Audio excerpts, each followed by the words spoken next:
Bermeoko Herri Babesak sukaldean sute bat nola ekiditeko ikastaroa jarri du martxan. Herri babesatik bai konturetu gara azkanioko urtietan eta azkanioko denporatan zuekaz edo etxietako eta batez be sukaldietako zuekaz dako gule arazo bat, edo neikudei etorten dizela, olako arazuek sortu dizela eta bai pentsa dugu garrantzitsu izango zandala herritarrantzako eta ikastaro txikitsu bat montatie, horrek sukaldietako zuek eta zelan gestionaz jakitzeko. Alde batetik garrantzitsu edalakon arazue sortuten daniko zer egin eta batez be zer estan egin biher klaru okitxie, bai beste alde batetik bai prebentzioen arlotik, ezta?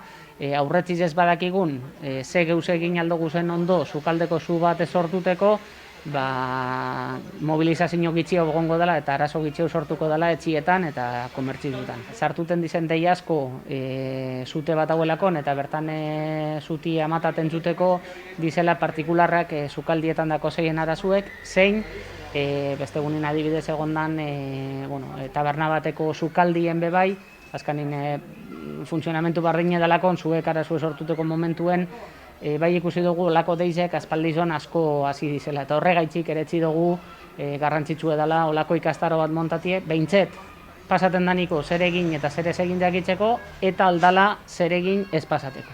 Ikastaro hau herritar guztiei zuzendutakoa da.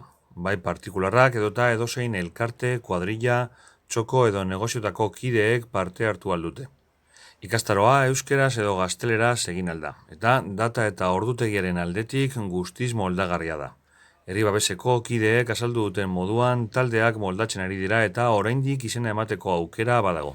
Honetan gauzena da taldiek antolatuten, pentsa dagulakon eta gauzen egoeran bebai, garrantzitsu edalakon horrek ikastaruek jentiri aldanik eta geizen amoldatie eta eureri ondo datortzoieniko antolatutie, orduan egun honetan gauz talde desbardinek eta antolatuten, eta laster daku asmoe, behin horrek taldiek antolatute dauzeniko, beragaz ikastarua gazaztie. Dana dala, ondino be interesadakonak apunteteko, bermeokoherribabesa@gmail.com emailera idazti dakola, eta berak noiz aldauen, noiz dakon libre, noiz ezin zauen, eta horren arabera antolatuko garagu.